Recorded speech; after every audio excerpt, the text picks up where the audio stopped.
Dear history aspirants, right now I have the history book and social and cultural awakening, जिसको बोलते हैं जगना, enlightenment.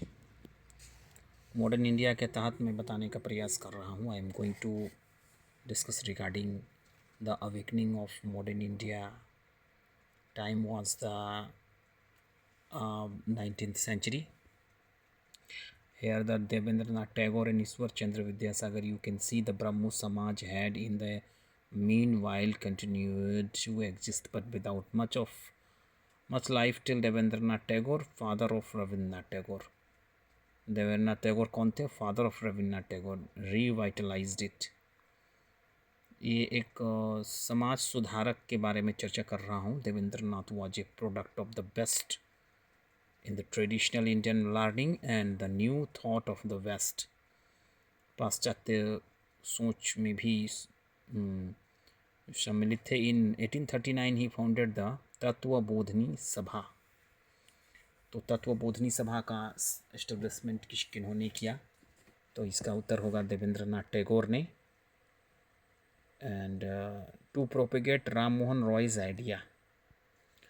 इससे पहले राम मोहन रॉय हुए जिन्होंने समाज सुधार के लिए सोशल रिफॉर्मर्स थे।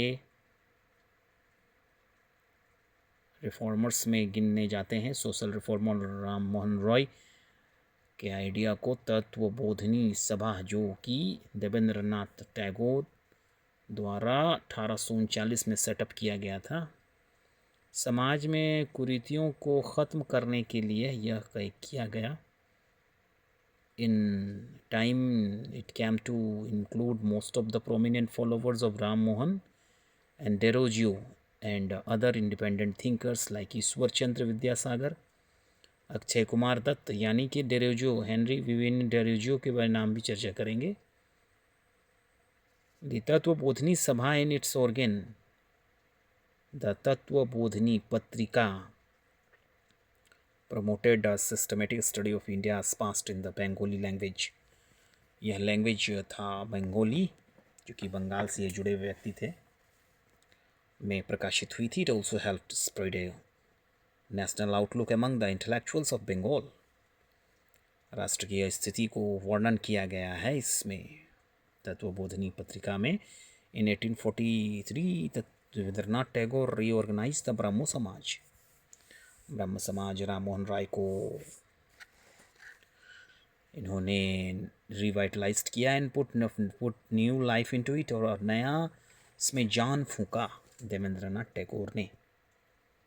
द समाज actively supported the movement of window remarriage, विधवा पुनर्विवाह पर विशेष जोर दिया। एवोल्यूशन ऑफ पॉलीगैमी, बहु विवाह पर रोक लगाया।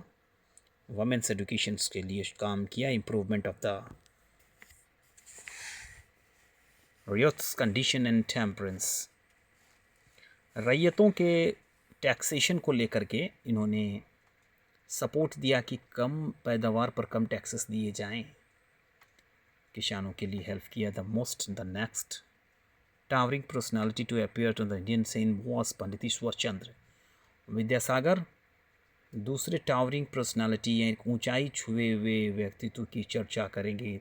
दूसरे नंबर पे देवेंद्रनाथ टैगोर के बाद तो ईश्वर चंद्र विद्यासागर, जो कि बंगाल से जुड़े हुए प्रोफाइल हैं, और कलकत्ता में इनका बहुत कुछ मेमोरेबल फैक्ट्स है। ईश्वर चंद्र विद्यासागर सेतु भी आप वहाँ देख सकते हैं, हावड़ा ब्रिज के पास से देख सकते हैं।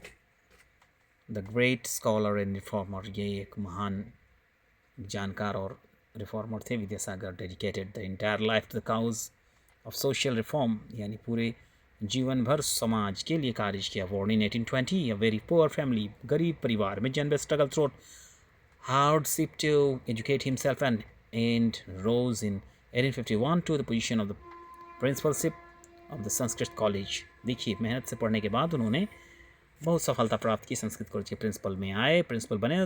Dog, he was a great Sanskrit scholar. Scholar with his mind was open to the best of the Western thoughts and it came to represent a happy blend of Indian and Western culture. पाश्चात्य के ज्ञान को अपने में ढालकर वह यहाँ पर सुधार करना चाहते थे और किए भी। His greatness lay above all his sterling and character and signing intellect. तो साइनिंग उनका चरित्र रहा है possessed of women's courage of A fearless mind and practice what is he believed. There was no lag between the beliefs and his actions, between thought and his practice. He was simple in dress and habits, so direct in his manner. यानी सरल सादा सरल जीवन वाले जीने वाले थे. He was a great humanist who possessed immense sympathy for the poor and unfortunate for the oppressed. यानी oppressed वर्ग के लिए विशेष कार्य किया. बंगाल में भी इनका बहुत बड़ा रोल रहा है. Vidyasagar contributions of the making of the modern India many sided, बहुत साइडों में था, मतलब कि बहुत फैसेट्स था इनके विकास के लिए. और भी कंटेंट आप यहाँ देख सकते हैं. Of the Vidyasagar remembered gratefully of countryman of his contribution of list of India's downtrodden womanhood. स्त्री की शिक्षा की ओर विशेष प्रयास किया उन्होंने. And I shall never forget the day when the Pandit Vidyasagar come to this friend and bride room in the head of the large. एक वाक्य है, केस स्टडी है. And I would like to ask you that the for the advocacy of the widow marriage के लिए उन्होंने काम किया Hinduism. And bitter enemy the Vidyasagar had to face the bitter enmity of the orthodox Hindus, यानी कि पुरानी विचारधारा ऑर्थोडॉक्स. 1850 में Vidyasagar protest against the child marriage के लिए भी काम किया. और Bethune school founded in Calcutta in 49 was the first fruit of the powerful movement of the women's educations. देखिए बैथुन स्कूल फाउंडेड हुआ था विद्यासागर द्वारा. अब यहाँ देख लीजिए, यहाँ पर है some believe that यहाँ पर लास्ट लाइन में the Bethune schools of great difficulty securing students. The young students were shouted at the and abused sometimes when the parents were subjected for social boycott. देखिए जब social boy cut के लिए समाज सुधार के हेतु काम कर रहे थे, सिक्योरिंग स्टूडेंट्स. साउटेड मतलब बच्चे जो समाज में अवेकनिंग ला रहे थे, फादर द्वारा डांटे जा रहे थे. Many believe that girls who had received western education would make slave of their husband. देखिए यहाँ गुलाम बनने की बात बोल रहे हैं कि वेस्टर्न एजुकेशन लेने पर अपने हस्बैंड के गुलाम बन जाएंगे. Would make slave of their husbands. Many believe that girls who had received western education would make slave of their husbands. बनाएंगे स्लेव ऑफ देयर हस्बैंड्स, यानी कि मतलब कि गुलामी करेंगे ऐसा माना जाता है, लेकिन ये सही नहीं है. मतलब कि एजुकेशन बहुत मोस्ट इम्पोर्टेंट फैक्टर है. तो अगले वीडियो में Pioneer of reform in western India हम पढ़ेंगे, जिसमें जो वेस्टर्न इंडिया में जो स्पेशल रिफॉर्मर्स हुए उनके बारे में चर्चा करेंगे अगली वीडियो में. बहुत कुछ, तब तक के लिए बहुत बहुत धन्यवाद. Thank you.